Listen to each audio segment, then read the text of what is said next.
আসলে এই কর্মচারীদের যাদের ডিএটা পাওনা লড়াই বছরের পর বছর ধরে করছে, আজকে তাদেরকে পশ্চিমবঙ্গের তৃণমূল সরকারের নিষ্ঠুরতার কারণে তাদের নিজেদের অধিকার থেকে বঞ্চিত করা হচ্ছে। দিদি এটা করছে এই কারণেই, দিদি জানে এই কটা কর্মচারী পশ্চিমবঙ্গের কোটি কোটি মানুষের মধ্যে কোথায় আর থাকবে, কি আর করবে। ভোটে তো এদেরকে আমাকে হারানোর ক্ষমতা নেই, ভোটের ভাগ্য নির্ধারণ করার ক্ষমতা নেই এই কর্মচারীদের, তাই তারা মায়ের ভোগে যাক, কোনো অসুবিধা নেই। কিন্তু এই কর্মচারীদের এতদিনের যে লড়াই, এই লড়াইকে সম্মান জানিয়ে বলতে চাই যে এই লড়াইয়ে আপনারা জিতেছেন, জিতছেন এবং জিতবেন। বলে না গাধা জল খায় গুলিয়ে, এই সরকারকেও টাকা দিতে হবে। গাধা যেমন জলটা গুলিয়ে গুলিয়ে খাচ্ছে, আটু খেতে দিন, এই সরকারকেও দিতে হবে। গত 5ই ফেব্রুয়ারি সুপ্রিম কোর্ট নির্দেশ দেয় 100% ডিএ মেটাতেই হবে, আর 25% ডিএ অবিলম্বে মেটাতে হবে। তাই নিয়ে 10ই ফেব্রুয়ারি কি বলেছিলেন মুখ্যমন্ত্রী মমতা বন্দ্যোপাধ্যায়, দেখুন। মহার্ঘ ভাতা 4% দেওয়া হবে এপ্রিল মাসে। আমি এটা নিয়ে কোনো কোশ্চেন আপনাদের কাছে করব, উত্তর দেব না। যা বলার আমি বিধানসভায় বা ওই দিন আপনারা কোশ্চেন করেছিলেন দিয়ে দিয়েছি। বাদ বাকিটা ম্যাটার ইজ সাবজুডিস। আমি সাবজুডিস ব্যাপারে কোনো কমেন্টসে যাব না। আসছি পরের খবরে। ফের সংখ্যালঘুদের বার্তা বিজেপি রাজ্য সভাপতি শ্রমিক ভট্টাচার্য। আমরা যাদের হাতে তলোয়ার আছে কেড়ে নিয়ে কলম ধরিয়ে দেব, যাদের হাতে বোমা আছে আমরা কেড়ে নিয়ে বই ধরিয়ে দেব। বিজেপি শাসিত রাজ্যগুলোতে কতজন সংখ্যালঘু খুন হয়েছে, পশ্চিমবঙ্গে কতজন সংখ্যালঘু খুন হয়েছে সেটা ভাবতে হবে। বিজেপির সংখ্যালঘু মোর্চার অনুষ্ঠানে মন্তব্য শ্রমিক ভট্টাচার্য।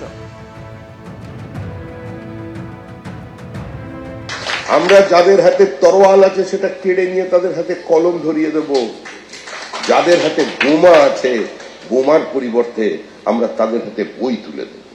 যে সংখ্যক মানুষ আজকে পশ্চিমবঙ্গের সংখ্যালঘু মারা যাচ্ছে, এই চিত্র উত্তরপ্রদেশের নয়, এই চিত্র মধ্যপ্রদেশের নয়, এই চিত্র গুজরাটের নয়। গত 15 বছরে গুজরাটে কজন মুসলমান খুন হয়েছেন, কজন মুসলমান উত্তরপ্রদেশে খুন হয়েছেন, কজন মুসলমান মধ্যপ্রদেশে খুন হয়েছেন, কজন মুসলমান উত্তরাখণ্ড হিমাচলে খুন হয়েছেন, কত মুসলমান ঝাড়খণ্ডে খুন হয়েছেন, কত মুসলমান বিহারে খুন হয়েছেন, আর কত সংখ্যক খুন আর ধর্ষণের ঘটনা ঘটেছে পশ্চিমবঙ্গে, সেটা আপনাদের চিন্তা করতে হবে। তো বড় বড় কথা বলছেন, তার সরকারই তো 2 লক্ষ কোটি টাকা আটকে রেখে দিয়েছে, যে কারণে পশ্চিমবঙ্গ সম্পূর্ণ ডিএটা একবারে চাইলেও দিয়ে দিতে পারছে না। এক নির্লজ্জের মতো সাংবাদিক সম্মেলন করছেন, তুমি একবার বলছেন না যে তিনি বারবার কেন্দ্রীয় সরকারের নেতা মন্ত্রীদের দ্বারস্থ এসেছিলেন যে বাংলার টাকা ছাড়বেন না। ইনি সেই নেতা যিনি চিৎকার করে করে বলেছেন আবাসের টাকা টাকা আটকেছি, এবার জিএসটির টাকা আটকাবো। তারই বক্তব্য, তারই কোটেশন। তো যিনি নিজে কেন্দ্রীয় সরকারের দরবার করে বাংলার টাকা আটকেছেন, আরে আমরা তো দিয়ে একদিনে দিয়ে দিতে পারি, কেন্দ্রীয় সরকার 2 লক্ষ কোটি টাকা ছেড়ে দিক না, পূর্ণ দিয়ে মিটিয়ে দেবে রাজ্য সরকার। কিন্তু দ্বিতীয় বক্তব্য হচ্ছে এখানে জামাত হেরেছে, এখানে জামাত 2 হারবে। ঠিকই বলেছেন, ওখানে সাম্প্রদায়িক শক্তি জামাত হেরেছে, যে জামাত বাংলাদেশের বর্ডার ঘেঁষা এরিয়াগুলোতে জিতেছে।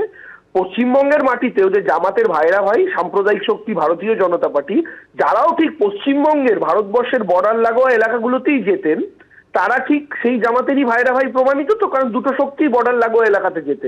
ডিএ কে সাবজুডিস ম্যাটার বলেছেন মুখ্যমন্ত্রী। সুপ্রিম কোর্টে নিষ্পত্তি হয়ে যাওয়া মামলাকে উনি বলেছেন সাবজুডিস। রাজ্যের মুখ্যমন্ত্রী ডিএ দেবেন না, এটা প্রমাণিত। বাংলাদেশে জামাত হেরেছে, এখানে জামাত 2 মানে তৃণমূল হারবে। রাজ্যের তৃণমূল সরকারকে নিশানা শুভেন্দু অধিকারী।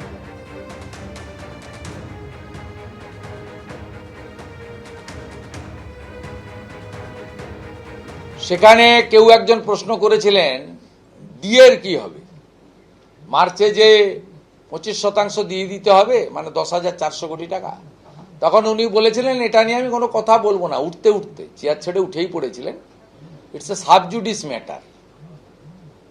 সুপ্রিম কোর্টে যে মামলা নিষ্পত্তি হয়ে গেছে, যে মামলা ক্লোজ করে দিয়েছে, ডিসপোজ অফ করে দিয়েছে, সেই মামলাকে রাজ্যের মুখ্যমন্ত্রী বলছেন সাবজুডিস ম্যাটার। তাই এই মুখ্যমন্ত্রী জমিও দেবেন না, ডিএও দেবেন না, এটা প্রমাণিত। আপনার কথা শুনেই বলি, ওখানে জামাত হেরেছে, এখানে জামাত 2 মানে তৃণমূল কংগ্রেস, এরাও এখানে হারবে। এবিপি আনন্দ, এগিয়ে থাকে, এগিয়ে রাখে।